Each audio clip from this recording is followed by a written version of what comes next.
اعلیٰ حضرت بریلوی رحمۃ اللہ تعالیٰ نے لوگوں کی تربیت فرمائی، اور آپ فتاوی رضویہ میں اس مضمون کو بیان کرتے ترمذی شریف کی وہ حدیث نقل کرتے ہیں۔ آپ فرماتے ہیں مسلمانوں اس حدیث کو یاد کر لو، اگر تم اسے یاد کرو گے تو مضبوط ہو جاؤ گے۔ حدیث کیا ہے؟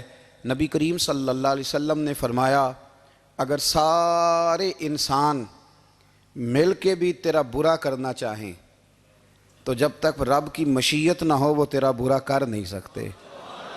اور حضور صلی اللہ علیہ وسلم نے فرمایا اگر سارے انسان مل کے تیرا بھلا کرنا چاہیں تو جب تک رب کی رضا نہ ہو تیرا بھلا ہو نہیں سکتا۔ تو اعلیٰ حضرت فرماتے ہیں اس چیز کو ذہن میں بٹھاؤ، مسلمانوں اپنا رجوع اپنے رب رسول کی طرف مضبوط کرو۔ یہ کیا بات ہو گئی کہ میں اس سے بھی ڈر رہا ہوں، میں اس سے بھی ڈر رہا ہوں، وہ بھی میرے پیچھے لگ گیا۔ فاضل بریلوی رحمۃ اللہ علیہ ان چیزوں سے منع فرماتے تھے۔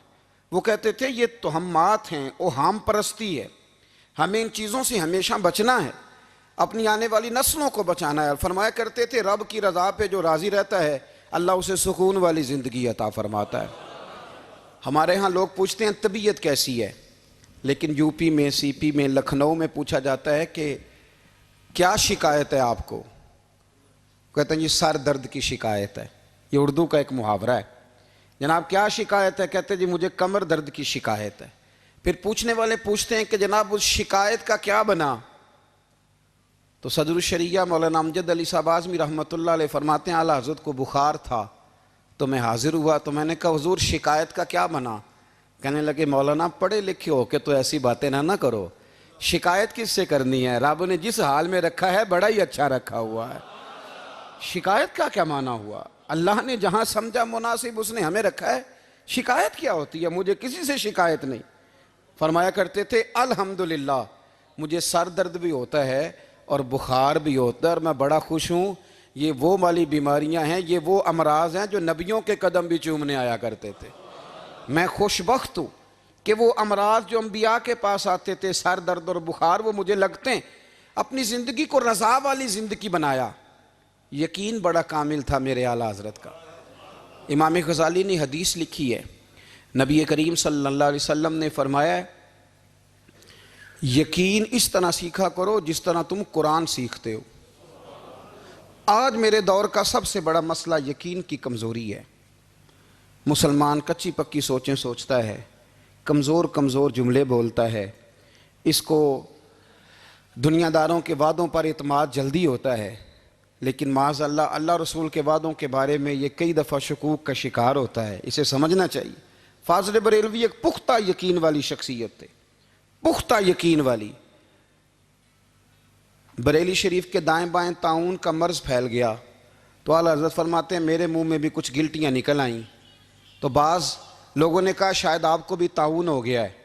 اعلیٰ حضرت رحمۃ اللہ علیہ فرماتے ہیں جو سب سے بہترین طبیب تھا وہ لایا گیا، اس نے میرا منہ دیکھ کے گلٹیاں دیکھ کے کہا خو آپ کو تو طاعون کا مرض ہو گیا ہے۔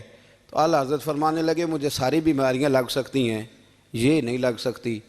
اس نے کہا حکیم میں ہوں کہ آپ ہیں؟ فرمایا نہیں آپ ہی ہیں، پر یہ بیماری مجھے نہیں لگ سکتی، یہ مجھے ہو نہیں سکتی۔ اس نے اصرار کیا تو اعلیٰ حضرت رحمۃ اللہ تعالیٰ علیہ اس کو کہنے لگے میاں تو جو مرضی کر لیکن مجھے طاعون کا مرض نہیں ہو سکتا، یہ بات طے ہے۔ وہ ناراض ہو کے چلا گیا۔ اب طاعون کی جو گلٹیاں ہوتی تھی نا وہ بڑے بڑے مہینوں نہیں جاتی تھیں، تکلیف رہتی تھی۔ اعلیٰ حضرت کہتے ہیں میں نے اسی رات نا تھوڑی سی کالی مرچوں کا سفوف بنایا اور مسواک میں رکھ کے جب منہ کے اندر چھڑکا تو تھوڑا سا خون نکلا اور میرا منہ بالکل ٹھیک ہو گیا۔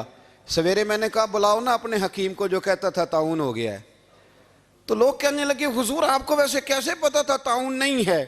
فرمانے لگے پتہ اس طرح تھا کہ اللہ کے رسول صلی اللہ علیہ وسلم نے ایک دعا ارشاد فرمائی ہے، فرمایا کسی مریض کو دیکھ کے پڑھ لو الحمدللہ الذی مما ابتلاک بہ وفضلنی علی کثیر ممن خلق تفضیلا۔ حضور نے فرمایا کسی بیمار کو دیکھ کے، مصیبت والے کو دیکھ کے یہ دعا پڑھو، تم اس مصیبت میں شکار نہیں ہوں گے۔ فرمانے لگے میں نے طاعون کے مریض کو دیکھ کے دعا پڑھ لی تھی، تارے ٹوٹ سکتے ہیں، چاند گر سکتا ہے، سورج اپنی جگہ چھوڑ سکتا ہے، پر مدینے والے محبوب کی بات غلط نہیں ہو سکتی۔ یہ میرا یقین کامل ہے، ساڑھے نبی دی زبان ساڑھے واسطے قرآن، یہ بات غلط ہو سکتی؟ مضبوط یقین فاضل بریلوی کا۔ مضبوط نظریات. اعلیٰ حضرت رحمۃ اللہ تعالیٰ علیہ سے کسی نے کہا آپ کس طرح کے مومن ہیں, کس طرح کے مومن ہیں؟ تو اعلیٰ حضرت فرمانے لگے میرا دل چیرو, اس کو کھولو, ایک طرف لا الہ الا اللہ لکھا ہوگا, دوسری جانب محمد الرسول اللہ لکھا ہوگا, کھول کے دیکھ لو. ایک تو یقین کی. پھر دوسری بات, خشک لوگوں کو زندگی گزارنے کا مزہ کوئی نہیں آتا. زندگی گزارنے کا مزہ اسے ہی آتا ہے جسے کسی سے پیار ہو جاتا ہے. باقی نہ دیکھیں نا, ایک بندہ جبرن ایک شخص بچے پالتا ہے, وہ کہتا ہے یہ میرے لیے کیا مصیبت ہے 5 بچے, اور ایک شخص کو بچوں سے پیار ہو جاتا ہے. وہ جوان بھی ہے, خوبصورت بھی ہے, پر عید پہ کپڑے نہیں خریدتا. بیوی سے کہتا ہے میں پرانی پہن لوں گا پر بچوں کو نہیں لے دے. اور بھائی تیری خواہشیں مر گئی ہیں, تیری خوبصورتیوں کی طرف جانے کی آرزویں ختم ہو گئی. تو کہنے لگا سارا کچھ ہے پر بچوں سے پیار جو ہو گیا ہے. اعلیٰ حضرت رحمۃ اللہ علیہ بہت بڑے فلسفی تھے, منطقی تھے, بہت بڑے سائنسدان تھے. یہاں بڑا سنجیدہ اجتماع ہے, میں بڑی خاص بات کرنے لگا ہوں. سارے سائنسدان کہتے ہیں زمین گھومتی ہے. اعلیٰ حضرت نے اتنی موٹی کتاب لکھی ہے زمین ساکن ہے. فرماتے تھے ہم جیسے مرضی سائنسدان کہیں کہ آپ نے دلائل دی ہیں. آپ فرماتے ہیں جب نبی کریم علیہ السلام کی حدیث مسلم شریف میں موجود ہے کہ جب اللہ نے زمین کو پیدا کیا زمین کانپنے لگی تو اللہ نے پہاڑوں کو میخیں بنا کے قلعے بنا کے اندر لگا دیا تو زمین ٹھہر گئی. فرمانے لگے جب مصطفیٰ کریم نے کہہ دیا ٹھہر گئی ہے تو سارے سائنسدان بھی کہیں تو ہم ماننے کو تیار نہیں کہ گھومتی ہے. انہوں نے دلائل دیے. وہ ہمیں نہ روز کہہ دیتا ہے ڈاکٹر آپ کی طبیعت خراب ہے, کھانسی ہے, گھر میں کسی اور کو تو نہیں؟ ہاں جی ہے جی. وہ کہتا اسی کی وجہ سے ہو گئی ہے. او خدا کے بندے, نبی کریم علیہ السلام نے فرمایا بیماری متعدی نہیں ہوتی, ایک سے دوسرے کو نہیں لگتی. اور بڑے سادے انداز میں مسلم کی حدیث ہے, ایک صحابی نے کہا یا رسول اللہ میرے اونٹ کو اس اونٹ سے خارش پڑ گئی ہے. تو اللہ کے رسول فرمانے لگے تیرے اونٹ کو تو اس سے پڑی ہے تو اس کو کہاں سے پڑی تھی؟ کہنے لگا جی وہ تو قدرتی معاملہ ہے. تو حضور فرمانے لگے یہ بھی قدرتی معاملہ ہے. اب ہمیں جو مرضی, اعلیٰ حضرت کے زمانے میں لوگوں نے کہا کشش ثقل ہے, زمین اپنی طرف چیزوں کو کھینچتی ہے. دلیل کیا ہے؟ وہ کہنے لگے جی سیب گرتا ہے تو زمین پہ, آم گرتا ہے درخت سے تو زمین پہ, امرود گرتا ہے تو, انار گرتا ہے تو زمین میں کشش ہے, کھینچ لیتی ہے. اعلیٰ حضرت فرمانے لگے شاباش, سائنسدان جو کہیں گے ہم مانیں گے. فرمانے لگے زمین نے آدھا کلو کا سیب کھینچ لیا ہے, 1.5 پاؤ کا انار کھینچ لیا ہے, پر ہم نے غبارے میں 1.5 چھٹانگ ہوا بھر دیا, وہ تو زمین سے کھینچا نہیں گیا. یہ کس قسم کی کش سے ثقل ہے؟ یہ ابھی 2 سال پہلے ڈاکٹر عبدالقدیر خان کا مضمون چھپا تھا روزنامہ جنگ میں. وہ کہتا ہے مجھے وہ مولوی چاہیے تھا جس کے پاس قرآن حدیث بھی ہو اور سائنس کے علوم بھی ہوں. کہتا میں نے زمانے کے دروازے کھٹکھٹائے, پھر میں پہنچا بریلی کے امام کے پاس, اور کہتا ہے وہاں جا کے نہ میں ٹھہر گیا ہوں, اس لیے کہ مجھے قرآن و سنت کا نور بھی ملا ہے اور مجھے سائنس کے رموز بھی ملے ہیں. یہ واحد شخص ہے جو دین کو سائنس کا پابند نہیں کرتا بلکہ سائنس کو مدینے والے کا غلام بناتا ہے, مدینے والے کا غلام بناتے ہیں. تو اعلیٰ حضرت فرمانے لگے عجیب فلسفہ ہے نا جی, آم کھینچ لیا اس نے, سیب کھینچ لیا, امرود کھینچ لیا, پر اس سے 1.5 چھٹانگ والا غبارہ.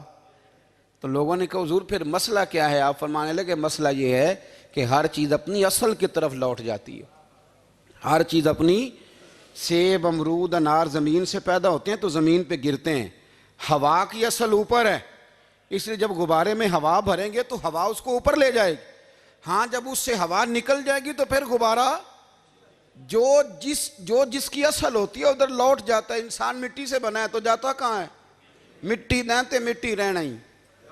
ایویں کا دی بلے بلے, اج مٹی دے اتے بندیا تے کل مٹی دے تھلے. تو اعلیٰ حضرت رحمۃ اللہ تعالیٰ علیہ نے نا اپنے سارے علوم کو نبی پاک کا غلام بنا دیا. آپ فرمایا کرتے تھے آج لے ان کی پناہ, آج مدد مانگ ان سے, کل نہ مانیں گے قیامت میں اگر مان گیا.